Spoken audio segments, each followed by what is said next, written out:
क्या आप भी चाहते हैं कि आपकी पॉपुलैरिटी मेरी तरह हो जाए? हाँ। या आप भी ये चाहते हैं कि आपका बिजनेस बहुत ग्रो करे और आप बहुत पैसे कमाएं? हाँ।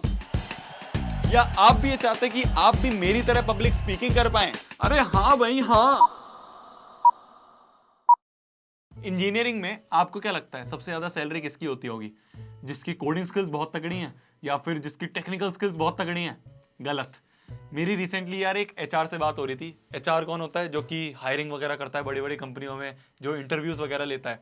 तो उन्होंने बोला कि यार शोभित देख, कोडिंग स्किल्स वाले, टेक्निकल स्किल्स वाले बहुत लोग हमें मिल जाते हैं, क्योंकि 4 साल जो सारे स्टूडेंट्स हैं ना वो यही काम कर रहे होते हैं। तो कई बार क्या होता है, मजबूरी में वो कम सैलरी पे भी काम करने के लिए तैयार हो जाते हैं, तो वहां मैक्सिमम सैलरी नहीं जाती।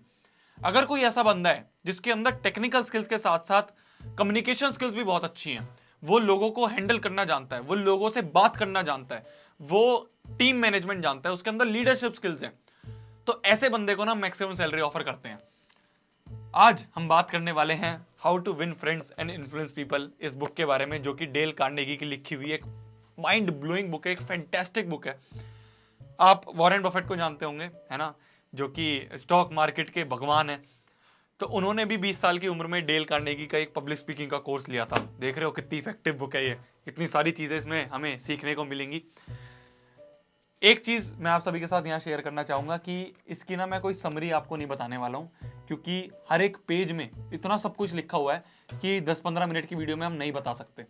तो मैं आपको समरी के बजाय ना कोशिश ये करूंगा कि वो पॉइंट बता पाऊं कि आप अभी इसी पॉइंट पे हर एक चीज इंप्लीमेंट कर पाओ और अपनी लाइफ में थोड़ा सा चेंज ला पाओ अपने कम्युनिकेशन स्किल्स पे, है ना, हाउ टू विन फ्रेंड्स, लोगों को कैसे जीता जाए और इन्फ्लुएंस कैसे करा जाए, इस पे शुरुआत करते हैं यार। सबसे पहले मैं एक इस बुक की सबसे बड़ी लर्निंग आप सभी के साथ शुरुआत में ही शेयर कर देता हूं कि भाई पूरी बुक एक तरफ और ये जो लर्निंग मेरे को मिली ना इससे, वो एक तरफ।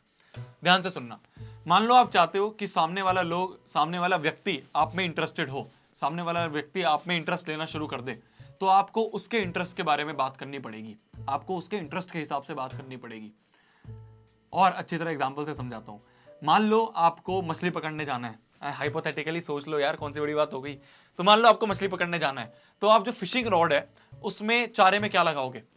भैया मुझे तो बेल्जियम चॉकलेट आइसक्रीम बहुत अच्छी लगती है, वो लगा दें, उससे मछली कोई आएगी। भैया मुझे तो छोले भटूरे बहुत अच्छे लगते हैं, तो भटूरा लगा दे, उसमें भटूरे का एक टुकड़ा लगा दे, उससे मछली कोई आएगी। यार तुम्हारी पसंद क्या है, तुम्हें क्या पसंद है, उससे क्या फर्क पड़ता है?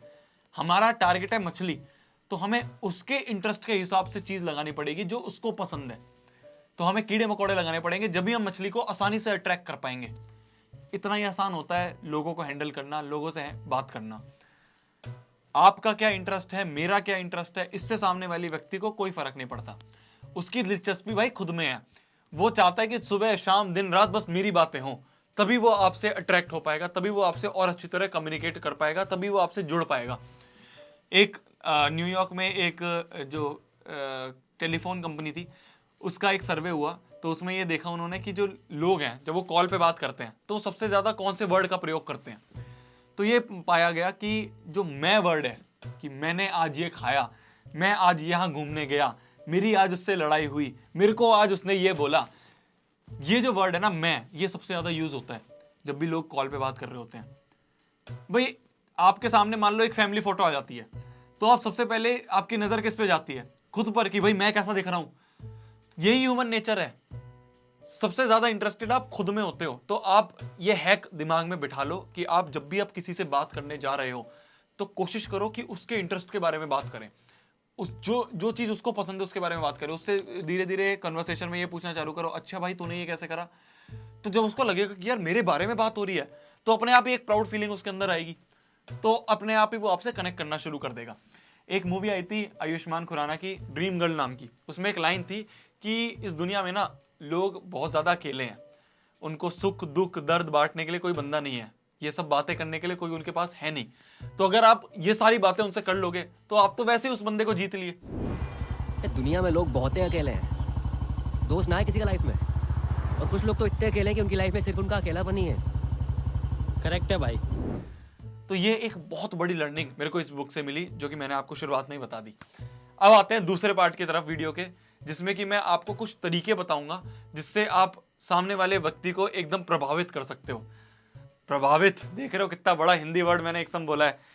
एक्चुअली मैंने इस बुक का, ये इंग्लिश वर्जन है, मैंने ये भी पढ़ी है और इस बुक का मैंने हिंदी वर्जन भी पढ़ा है और हिंदी वर्जन मेरे को बहुत अच्छा लगा था, वो मैंने 2-3 बार पढ़ा है, तो इसलिए मेरे मुंह से बहुत बार हिंदी इस समय निकलेगी। तो अगर आप चाहते हो कि सामने वाला व्यक्ति आपसे बहुत प्रभावित हो या फिर आप चाहते हो कि वो लाइक करना शुरू कर दे आपको, तो आपको ना पहली बार जब आप किसी से मिल रहे हो या फिर आप पहली मुलाकात कर रहे हो या फिर आप, ये मैं थोड़ा सा रोमांटिक तरीके में जा रहा हूँ, मैं वो नहीं बोलना चाह रहा, मैं सिंपल ये बोलना चाह रहा हूँ कि आपको ना जब भी आप किसी से बात कर रहे हो तो कुछ पॉइंट दिमाग में रखने पड़ेंगे, वो अभी से इंप्लीमेंट करना शुरू कर देना। सबसे पहला पॉइंट, जब भी आप किसी से मिलने जा रहे हो तो सबसे पहली बार जब आप उसके सामने टकरा रहे हो तो एक स्माइल पास जरूर करो, एक प्यारी सी स्माइल देके उसको ग्रीट करो। ये बहुत इफेक्टिव तरीका है।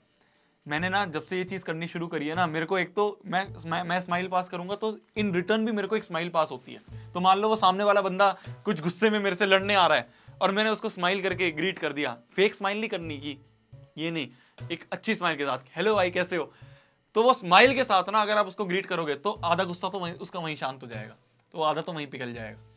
मैं एक पर्सनल एक्सपीरियंस है, मतलब इतने सारे मैं बड़े बड़े पद के लोगों से मिला हूं और मैं जब भी उनके ऑफिस में घुसता हूं ना तो वो इतनी प्यारी स्माइल के साथ मेरे को ग्रीट करते हैं कि अपने आप ही मैं वहीं पे ध्वस्त हो जाता हूं कि भाई साहब कितना प्यारा बंदा है।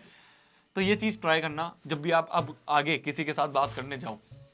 दूसरी चीज, जब भी आप किसी से कुछ कॉन्वर्सेशन कर रहे हो, बातचीत कर रहे हो, तो कोशिश करो कि उस कॉन्वर्सेशन के बीच में उसका नाम को आप बहुत बार यूज करो कि रोहित भाई कैसे हो, रोहित यार ये चीज़ तो बता, रोहित यार तूने ये चीज़ कैसे करी, ये तो थोड़ा सा मेरे को समझा दे, रोहित यार हम अगर ऐसा करें तो क्या होगा। तो आप जितनी बार उस बंदे का नाम यूज़ करोगे ना, देखो दुनिया में ना लोगों को सबसे प्यारी चीज़ उसका अपना नाम होता है, ठीक है। आपने देखा होगा कि कई जगह लोग अपना नाम गड़वा देते हैं दीवारों पे कि ये दीवार इन XYZ के दान की वजह से बनी है ना। कुछ मॉन्यूमेंट्स में दीवारों पे नाम लिखे होते हैं, कुछ मंदिर वगैरह में दीवारों पे इतने सारे दानवीर लोगों के नाम लिखे होते हैं। लोगों को अपना नाम बहुत प्यारा है, वो चाहते हैं कि भाई मैं अगर दुनिया से चले जाऊं तो कोई बड़ी बात नहीं है, पर मेरा नाम अमर होना चाहिए। तो इसलिए अगर आप किसी बंदे को नाम से ग्रीट करोगे ना, नाम से उसको पुकारोगे, तो एक बहुत बड़ा पॉजिटिव इफेक्ट उसका पड़ता है। ये चीज़ मैंने भी देखी है। कोई मेरे को मान लो व्हाट्सएप पे मैसेज आ रहा है हाय, तो उसका इतना इफेक्ट नहीं पड़ता, जबकि कोई भेजता है कि हेलो शोभित ऐसे करके कोई लिखता है तो उसका ज़्यादा अच्छा एक फील गुड इफेक्ट पड़ता है।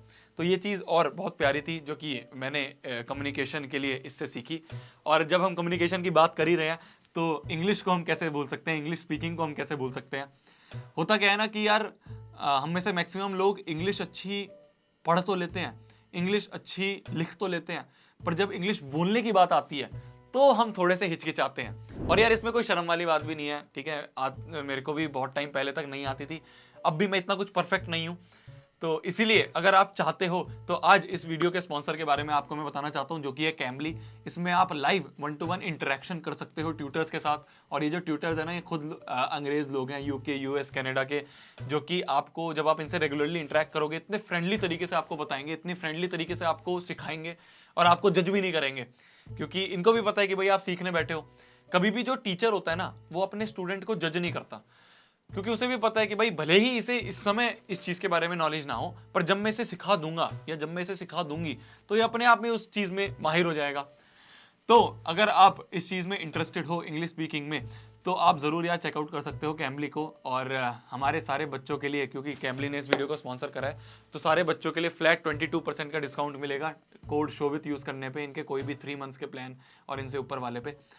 तो ज़रूर आप लिंक मैं डिस्क्रिप्शन में दे दूंगा, उसको जाके चेकआउट कर सकते हो अगर आप इस चीज़ में इंटरेस्टेड हो तो। अब वापस आते हैं वीडियो की तरफ। तो हम क्या बात कर रहे थे कि हम कैसे सामने वाले बंदे को प्रभावित कर सकते हैं, तो उन कुछ तरीकों के बारे में बात कर रहे थे। तीसरा तरीका आप में यहाँ पे ये आता है कि भाई मान लो आप किसी व्यक्ति से बिल्कुल पहली बार मिलने जा रहे हो, तो थोड़ा सा ना होमवर्क करके जाओ उसके बारे में, उसकी क्या पसंद है, क्या नापसंद है, उसकी क्या हॉबीज़ हैं, उसको क्या किस चीज़ में इंटरेस्ट है, उसके बारे में थोड़ा पहले ही पढ़ के जाओ, जिससे कि जब आप उससे पहली बार मिलो तो सबसे पहली चीज़ तो स्माइल पास करके मिलना है, अच्छे से क्या कहते हैं, बार बार उनका नाम का यूज़ करना है जब कन्वर्सेशन कर रहे हो। और साथ ही साथ कोशिश करो कि उनसे उस टॉपिक पे ज़्यादा सवाल पूछो जिसमें उनका इंटरेस्ट है, जिसमें आपको पता है कि उनकी ये हॉबी है। मान लो उनको क्रिकेट में बहुत इंटरेस्ट है, तो उनसे क्रिकेट के बारे में बात करो, चाहे आपको इतना इंटरेस्ट ना हो, पर यार आपको तो उनको अच्छा दोस्त बनाना है, तो आप क्या करो कि उनसे क्रिकेट के बारे में बात करो कि यार वो वाला मैच देखा था आपने, और उस वाले मैच में यार क्या बैटिंग करी थी यार कोहली ने, यार उस वाले मैच में क्या बॉलिंग हुई थी, यार उस वाले मैच में बिल्कुल 1-2 रन से कैसे जीते थे।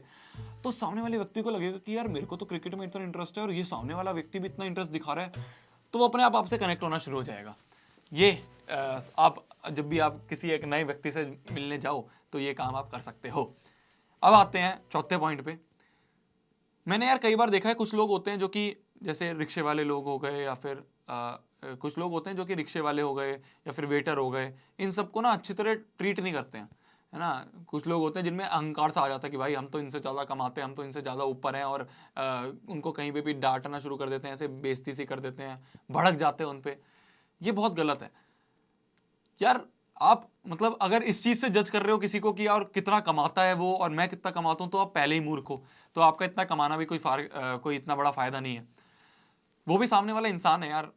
एक चीज़ मैंने इस बुक से ये सीखी है कि अगर आप किसी बंदे को रिस्पेक्ट दे रहे हो ना, तो वो आपके सामने पहले ही बहुत पिघल जाएगा। हर एक बंदा रिस्पेक्ट का भूखा है, हर एक बंदा प्रशंसा का भूखा है। तो आपको ना रिस्पेक्ट देनी चाहिए, चाहे वो कोई भी पोजीशन पे हो। मेरे को याद है कि एक बार क्या हुआ था ना कि हम घर शिफ्ट कर रहे थे, और उसमें हमने गली में अपनी कार खड़ी कर दी और उसमें सामान रख रहे थे, तो गली ब्लॉक हो गई। तो पीछे से क्या हुआ कि एक रिक्शे वाले आ रहे थे, और तो क्या हुआ कि वो रुक गए, क्योंकि हम सामान लोड कर रहे थे, वो कहाँ से निकले। तो 5 मिनट हो गए, 10 मिनट हो गए, हम सामान रखे जा रहे हैं, और वो पीछे से उनका मूड ऐसा हो गया कि अभी थोड़ी देर में वो आके लड़ने लग जाएंगे हमसे। तो मैंने क्या करा ना कि मैं ऐसे सामान लोड कर रहा था और मैं ऐसे पीछे को गया उनके पास, और मैंने कहा सर प्लीज़ 2 मिनट और हम जल्दी से अभी कर रहे हैं, 2 मिनट और आपको वेट करना पड़ेगा, सॉरी। इससे ना उनका ऐसे व्यवहार चेंज हुआ, मतलब मैं देखता रह गया। उन्होंने कहा अरे कोई बात नहीं यार, कौन सी बड़ी बात होगी, ऐसी कोई ट्रेन कोई भागी जा रही है हमारी, आराम से करो। पहले वो ऐसे गुस्से में देख रहे थे हमें, और बाद में उनका व्यवहार इतना चेंज हो गया। क्यों? क्योंकि मैंने उनको रिस्पेक्ट के साथ बात करी, मैंने प्लीज, सॉरी, इन सारे वर्ड्स का यूज करा। मान लो आप कहीं पे रेस्टोरेंट में बैठे हो और आपको वेटर को क्या कहते हैं, मान लो आपने कुछ मंगवाया और वेटर कुछ और लिया है गलती से, तो ये नहीं कि अरे यार तेरे को सुनाई नहीं देता क्या, अपना कान का ऑपरेशन करवा, ये करवा, वो वाला, कुछ ऐसे लोग बोल देते हैं ना, वो मत करो यार। वो भी सामने वाला इंसान है। मान लो आप उसको इस तरह से बोलोगे तो वो शायद उसको चेंज भी ना करे उस डिश को। भले ही हम पहली बात तो ऐसे बोलने से हमारा भी मूड खराब होगा, सामने वाला की मूड खराब होगा, तो अच्छे व्यवहार से हम बोलें कि एक्चुअली हमने ये चीज़ ऑर्डर नहीं करी थी, शायद थोड़ी सी मिसअंडरस्टैंडिंग हो गई हो, है ना, तो ये कम्युनिकेशन गैप की वजह से आप कुछ और ले आए हो, प्लीज़ आप क्या इसको चेंज करके ये वाली डिश ले आओगे जो हम चाहते थे। तो वो शायद अपने आप ही उस चीज़ को चेंज कर दे बिना कुछ क्वेश्चन करे। क्यों? क्योंकि आपने उसके सामने वाले को रिस्पेक्ट दी है। तो भले ही आप कोई भी पोजीशन पे हो, कुछ भी हो, आपको सामने वाले को रिस्पेक्ट देना चाहिए। उससे आप देखोगे उस बंदे में व्यवहार में कितना चेंज आएगा और वो आपसे कनेक्ट होना शुरू हो जाएगा। ये इस पॉइंट, ये एक और पॉइंट था। आगे दूसरे पॉइंट की बात करें अगर हम, अगले पॉइंट की, तो जब भी आप किसी से कॉल पे बात करो ना, तो कोशिश करो फुल ऐसे उत्साहित होके बात करो, ऐसे डल होके बात मत करो कि हेलो यार कैसे हो यार, ये यार ठीक है यार, हाँ भाई, हेलो यार, इस तरह से बात मत करो। आप किसी से भी कॉल उठा रहे हो ना, मैंने देखा है कुछ लोगों से जो कि कुछ बड़े लेवल पे लोग होते हैं, मैं जब भी उनको कॉल करता हूँ ना तो उनका ऐसे होता है, हेलो शोभित कैसे हो यार, इतने टाइम बाद कॉल करा भाई, हमारी याद नहीं आती क्या। तो आप देख रहे हो कि मैं जब भी उसको अगर मैं अपनी जगह हूं और मैंने उनको कॉल करा है किसी काम से रिलेटेड, तो मेरे को लगेगा कि यार इस बंदे को कितना अच्छा लग रहा है मेरे से बात करके, तो मैं अपने आप ही उससे कनेक्ट करना शुरू कर दूंगा। समझ रहे हो? तो जब भी आप आज के बाद किसी से भी कॉल पे बात करना शुरू करो, तो एक उत्साह के साथ, एक जॉयफुल के साथ आप कॉल को उठाओ। हेलो कैसे हो यार राहुल, कैसे हो यार, इतने टाइम बाद कॉल करा भाई, यार कभी याद नहीं करते क्या हमें। तो सामने वाले व्यक्ति को भी लगे कि यार ये मेरे से बात करने में कितना इंटरेस्टेड है, ये मेरे से बात करने में कितना खुश है, तो एक जेन्युइन हंसी उसके मुंह पे अपने आप आ जाएगी। समझ रहे हो? तो ये कुछ पॉइंट्स थे जो कि मैं आप सभी के साथ शेयर करना चाहता था। ये था कि पहली बार आप किसी से मिल रहे हो या फिर पहला इंप्रेशन आप किसी को दे रहे हो, तो कैसे आप उसको अच्छा कर सकते हो। अब तीसरे पार्ट की तरफ हम चलते हैं इस वीडियो के, जो कि है क्रिटिसिज्म से रिलेटेड। देखो, क्रिटिसिज्म ना आपको अच्छा लगता है ना मेरे को अच्छा लगता है। कोई आपको, मान लो आप किसी से बात कर रहे हो या फिर आप किसी कन्वर्सेशन में हो और सामने वाला व्यक्ति आपको कुछ गलत फैक्ट बता दे, उसके मुंह से कुछ गलत फैक्ट निकल जाए, या फिर उसको थोड़ी सी कम नॉलेज है, वो गलत चीजें बता दे। ये नहीं कि भाई अरे यार कैसी बात कर रहा है भाई, यार गूगल पे देख ये चीज तो ऐसी है और तूने तो ये गलत बता दी। वो चीज उसको भी अच्छी नहीं लगेगी, उससे आपका भी मूड खराब होगा, और आपने उसको इतनी और लोगों के सामने ऐसे बोला है, तो वो आपसे कनेक्ट नहीं करेगा, सिंपल सी बात है। वो आपसे और अच्छी तरह दोस्ती नहीं बढ़ाएगा, चाहे वो आपका कितना ही अच्छा दोस्त हो पहले। तो इसकी बजाय हम उसको थोड़ा सा, मान लो आपको पता चला है कि यार उसने गलती कर दी है कुछ, या फिर उसने कुछ गलत फैक्ट बता दिया, तो हम ये बोलें कि भाई यार देख, जो तूने बोला है शायद वो सही हो, मैं 100% सही नहीं हो सकता हूँ, बट मैंने ये चीज़ कहीं और पढ़ी थी और इसके हिसाब से तो ये आंसर है इसका। तो आपने क्या करा, सामने वाले की रिस्पेक्ट भी रखी और साथ ही साथ आपने उसको करेक्ट भी कर दिया, तो उससे वो गलत इफेक्ट नहीं जाएगा उसके माइंड पे। समझ रहे हो थोड़ा सा, मतलब जो मैं कहना चाह रहा हूँ, फील समझ गए आप? कि ऐसे मत बोलो कि यार तूने ये क्या बोल रहा है भाई, गलत यार, तेरे को कुछ पता भी है, तेरे को कहीं से कुछ पढ़ा भी है तूने, अनपढ़ लोग हैं, इस तरह से मत बोलो। इस तरह से बोलो कि भाई मैंने तो यार ये कुछ और पढ़ा था और शायद मैं गलत हो सकता हूँ, पर एक बार बैठ के देखते हैं, शायद जो भी सही हो। इस तरह से हम बात करें। देखो, जब भी आप किसी के सामने कुछ पॉइंट रखना चाहते हो, चाहे वो अच्छा पॉइंट है चाहे वो बुरा पॉइंट है, ये सोचो कि अगर मैं उसकी जगह होता तो मैं क्या एक्सपेक्ट करता, सामने वाला मेरे को क्या बोले। इससे आपको अपने आप आंसर मिल जाएगा कि कैसे आपको रिप्लाई करना चाहिए, कैसे आपको सामने वाले व्यक्ति को कुछ बोलना चाहिए। ये इस बुक से बहुत बड़ी लर्निंग मैंने ये ली कि कब किसी भी बंदे को ना क्रिटिसिज्म अच्छा नहीं लगता है, किसी भी बंदे को बुराई अच्छी नहीं लगती अपनी, तो ये चीज़ मत करो ना।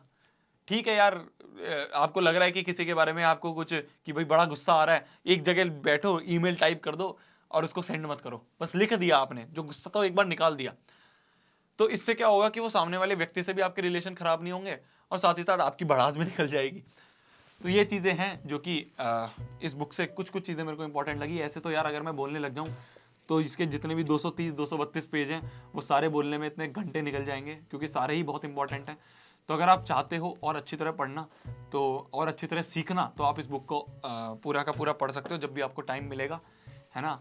और बाकी कैमली वगैरह का जो लिंक है वो डिस्क्रिप्शन में आपको मिल ही जाएगा, आप जाके उसको चेकआउट ज़रूर कर सकते हो। तब तक के लिए वही, पढ़ना है, फोड़ना है, कहर मचा देना और आग लगा देनी है। अगली बुक हम कौन सी कवर करें इसके बारे में बिल्कुल कमेंट सेक्शन में बताना। How to win friends influence people, इसके बारे में इतने कमेंट्स थे इसके लिए, तो इसलिए मैंने सोचा इसको उठाते हैं। अगली वीडियो जो अगली बुक आप कहोगे उसके बारे में हम बना देंगे। बाय बाय, टेक केयर, जाओ, चलो जाओ, जो भी आप काम कर रहे थे उसको करो, कंटिन्यू करो। थैंक यू, आपने इतनी बड़ी वीडियो मेरे को इतनी टाइम तक झेला। बाय बाय, नमस्कार।